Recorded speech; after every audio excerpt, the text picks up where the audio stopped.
Hey Grace Life, welcome back. I'm Lana Webb. And this is Chris Webb.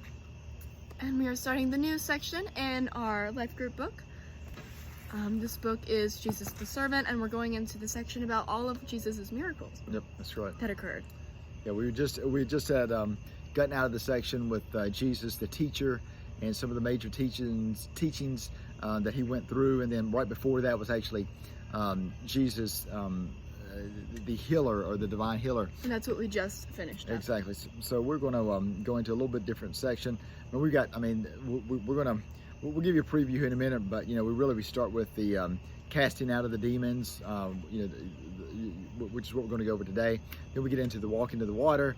Then we get into Jesus feeding the multitude, and I believe it finishes up with the transfiguration. Exactly. So man, you're doing good. But yeah, we got some really great moments, to cover here in the next couple weeks. So looking forward to those, and looking forward to getting into this. Let me pray for us real quick, and then we'll let you read, and we'll dive into it. Okay. All right. Father, thank you for coming to us. Lord, you are the God who, Lord, came after us, those who did not deserve you, those who didn't want you. Father, and you still desired us. And so, Lord, we ask that you would just continue to work, Lord, your Spirit through us and in us, Lord, in these days. Lord, may we be your servants, and Lord, may you be our God. And we just ask this in all of Jesus' name. Amen. Amen. So today we're going to start out, and we have the title of this, which is Jesus Cast Out a Demon. Mm-hmm. And it's going to be focusing in Luke 8:26 through 39. And then after we read this passage, I actually have an alternate name that I found that I will talk about after this. So let's get right into it. Luke 8:26 through 39. Feel free to follow along with us. And 26. And then they sailed to the region of Gerasenes, which is opposite of Galilee. When he got out on land, Jesus, a demon-possessed man from the town, met him. For a long time they had worn no clothes and did not stay in the house, but in tombs. And when he saw Jesus, he cried out, and he fell down before him, and he said in a loud voice, "What do you have to do with me, Jesus, Son of the Most High God? I beg you, don't torment me."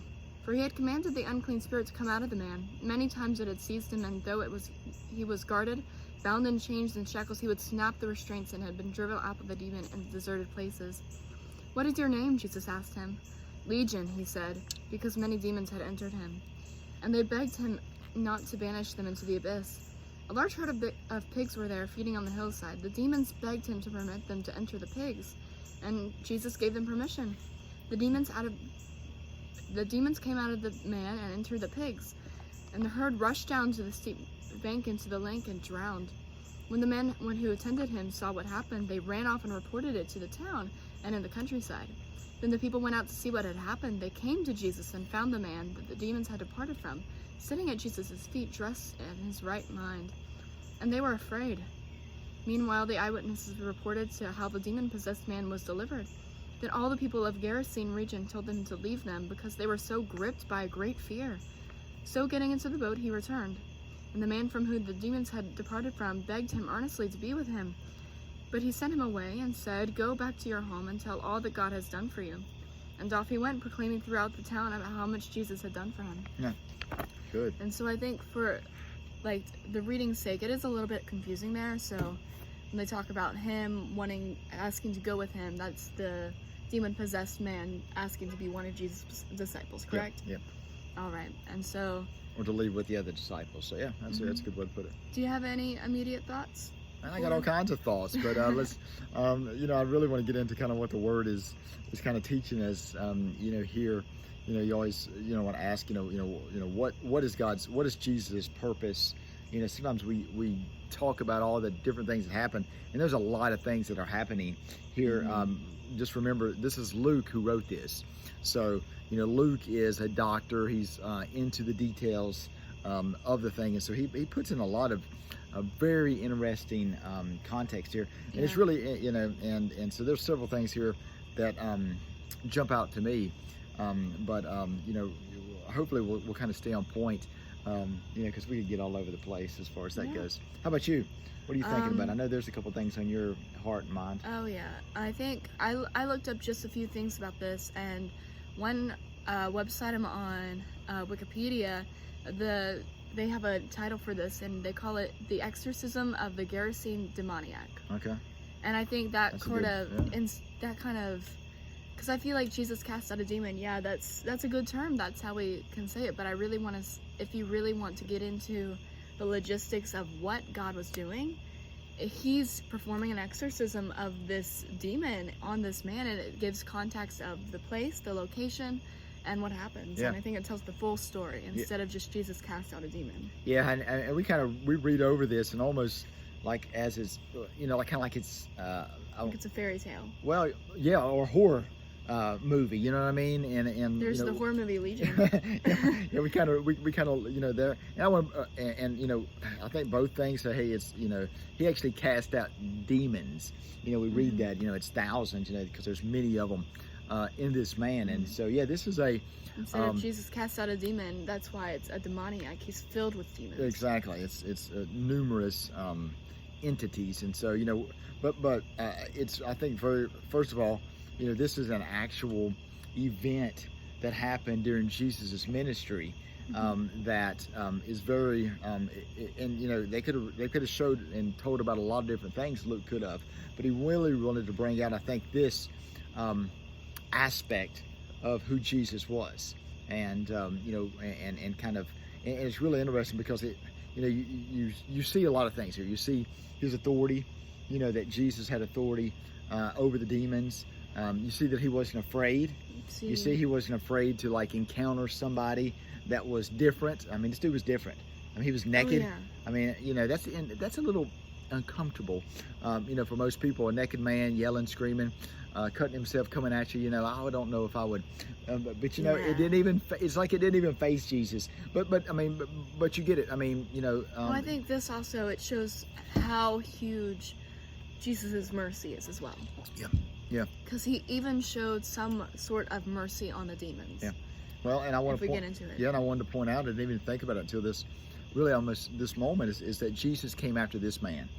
You know, I mean, he's the one who needed help, but Jesus decided he would intervene in this situation and, you know, come to, you know, he knew where he was going. You know, when he decided to go, and they're going away from Galilee, so they're going away from the place where they've been ministering and doing a lot of his They're initial opposite miracles. of Galilee. Yeah, so he's going the opposite direction, and they show up there, and just to kind of go through the story, you know, he shows up. This man, it gives a brief description that, you know, he had been. They didn't know what to do with him. Is more or less, you know, they try to tie him up. They tried to do all these type of things, and he would break the chains loose.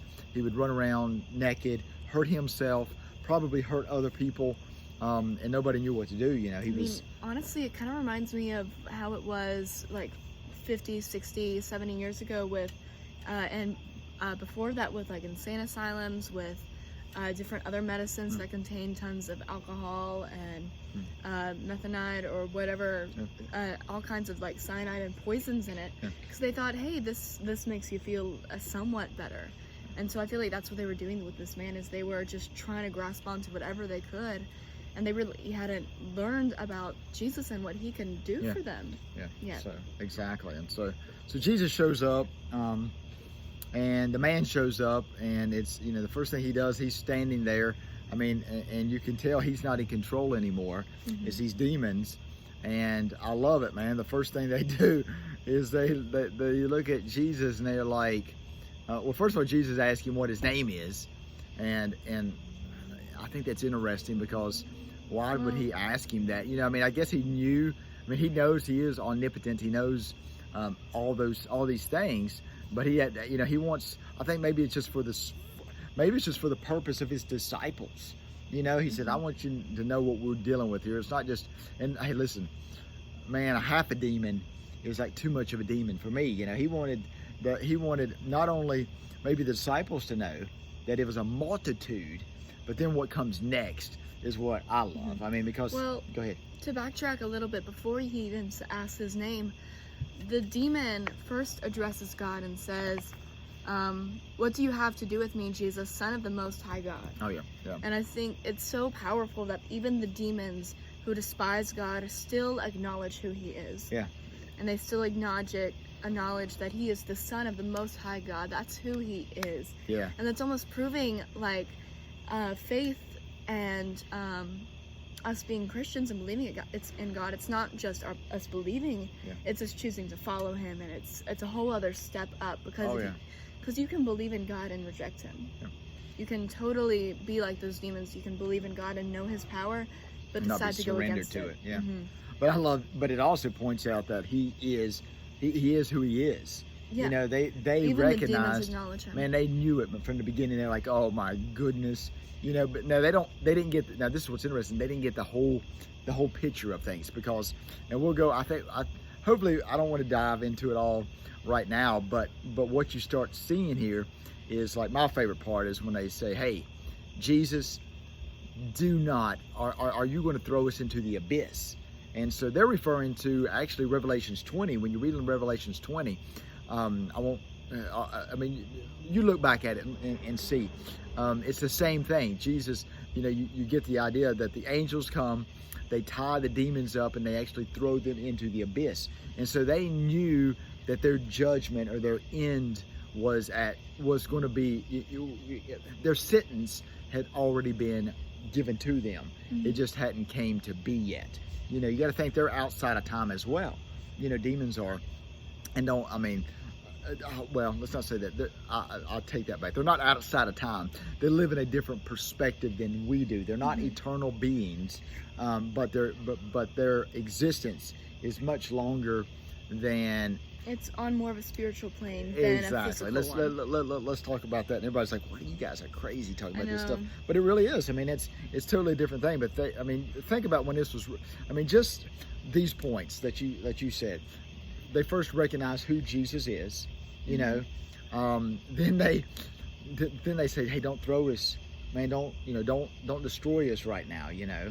And then you got, that's referring, and you go back to Revelations, and remember, Revelations written by John. Totally different characters, totally different things. And that was written like 50, 60 years later after this. Wasn't John the only book that doesn't talk about the story? Yeah. I don't think John actually puts this story in there either. Yeah, so that's really interesting. Anyway, you have all that tying together here, and it really centers in on, who Jesus is and what authority he has. And, we say power. I mean, none of this bothered him. I mean, at least what it says, he had full control of the situation, and nobody else did. Nobody had control of it. And so then let's go into what he does. So, they end up asking, hey, don't throw that. Can we go into those pigs?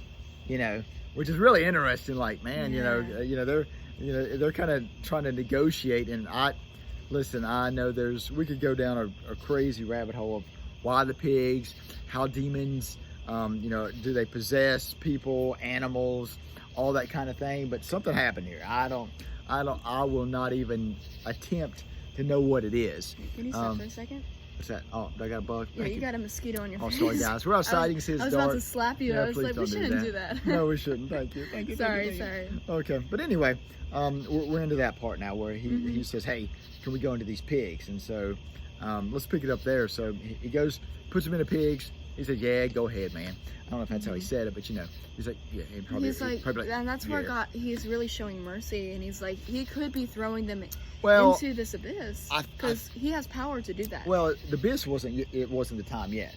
So I think my perspective is Satan did not realize at this point. He knew what the end was, but he didn't know how Jesus was going to accomplish it. Because how many times does Jesus say, hey, my time hasn't came yet? They're always trying to bring him forth, and Jesus is like, hey, my time hasn't come yet. It's not. So he was like working all this big plan incognito. They don't know what's going on, and so he didn't want to reveal really, maybe not who he was, but how he was going to do it, because they knew who he was. It was just how he was going to do it. And so anyway, that's kind of where we are with this. He goes into pigs. The pigs, I mean, it's interesting. They get into pigs and they just run off the cliff. So I don't know like what happens then after they get off the pigs? Do they go somewhere else? You know, I mean, there's a lot of scriptures we can jump into here, but we're not going to do that right now. They're just gone for the sake of the story. Let's stay on track. You know, with what the point is, and you know, let me just say this: there are a lot of rabbit holes. Just to use that word, there are a lot of different directions you could go, but let's remember, all of this is to point out who Jesus is. Okay, and it's not about the miracles. It's about the miracle worker.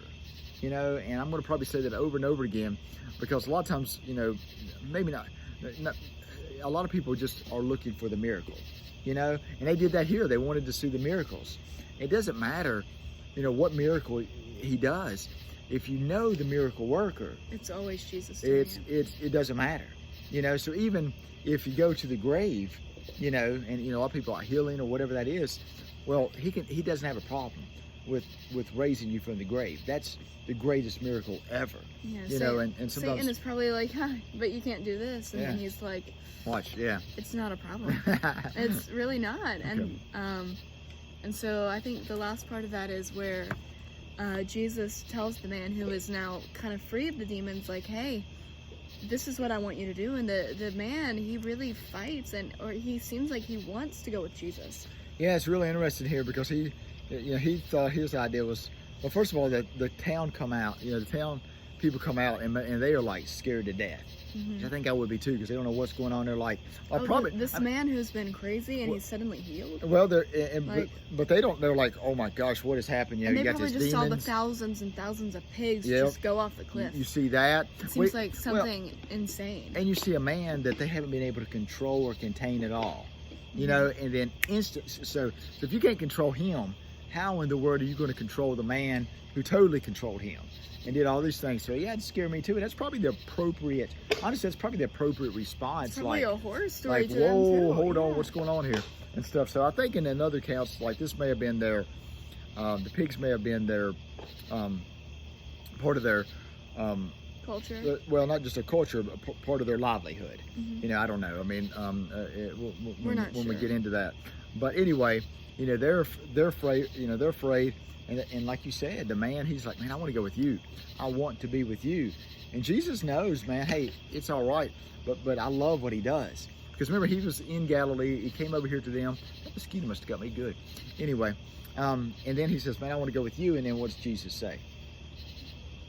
You're asking me. Yeah, what did Jesus say? He just tells him, like, hey, no, this is your mission here. Yep. And I think we so need to translate that for ourselves, because a lot of times there is a path that we want to go on that we think, hey, this would be a great thing for us, to do for Jesus and to follow him. Yep. And that's not what God's intention is for us. Yeah. It's for us maybe to do something else. It's for us to be able to reach the people around us. It's not always about going exactly where Jesus is. That's exactly what I was going to say, because verse 39 says this. I mean, he wanted to go like on some crazy adventure. Like, I can imagine us wanting to go on so many mission trips and thinking that, and sometimes it's the most remote and obscure places that we haven't even heard of, you know, that are going to bring the most people to God. And I'm probably guilty of this too. Like, hey, let's go on this adventure. Let's do this or whatever like that. And I love what Jesus says in verse 39. And I think this is so applicable to us, because a lot of times we're looking for like the big picture, the big mission trip, the big whatever it is. And Jesus says, hey, it's really not about that, because remember, he's always pointing us to him. You know, it's always about him. It's not about the adventure. It's not about the miracle. It's not about where we're at. It's about knowing him and being with him. So verse 39, I want to read this because it reminds me of Matthew 28. Because Matthew 39 says, he says, go back to your house, go back to your home and tell all that God has done for you. And that's Luke 39. Man, that right there's the gospel right there. Go back to where you are. You know, you're changed now, but go back where you came from, you know, and let everybody know what God has done for you. It's that simple. Sometimes we say, hey, how can I share the gospel? All you got to do is share what God's doing for you. You know, being grateful for him transforming your life, for allowing you to be, to know him. I mean, sometimes we think, well, what's he done for us? You know, well, he has allowed you to know him. If you're listening to this, he's given you the privilege to absolutely understand that who he is, what he has control over, you know, and that he wants to know you. You know, like just like the demoniac, he came after him, and he's came after you. He's given us the ability to know him now and to know him instantly. It's like it's I always say it's no accident. If you are watching this or listening to this, it's no accident that's happening. He's wanting to speak to you in a very specific way, and it's just about being open to that. And so, and that's what he says. And he says, "Go proclaim." So he tells him to go home, and he says, and then proclaim throughout the town how much Jesus has done for him. So that's what he does. He goes back, man. He starts telling everybody, listen. I'm telling you, you're talking about a testimony. You know, you've been running around bare naked half your life, throwing things all over the place. I mean, people. You know? He's gonna be a spectacle to people. Like they're gonna be like, yeah, they're gonna want to hear. And they probably listen to him. You know, mm-hmm. I mean, they're probably waiting any second for something crazy to. Because they didn't have like something like therapy or medicine that we have now, anyways. So they're like, how in the world did something this crazy happen? Yeah.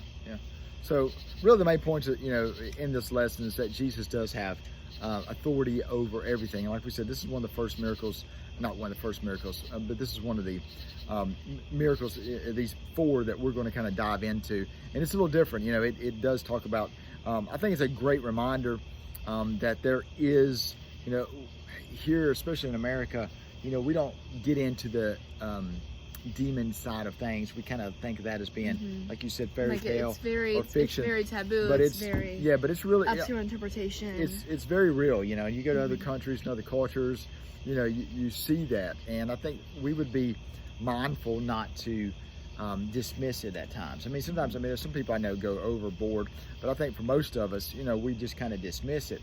I think the other fear or the other thing we can do is look at this as like good and bad, or almost like the yin yang thing. Like, you know, they're equal, like, you know, they're just versing one another, you know, and it's really not like that.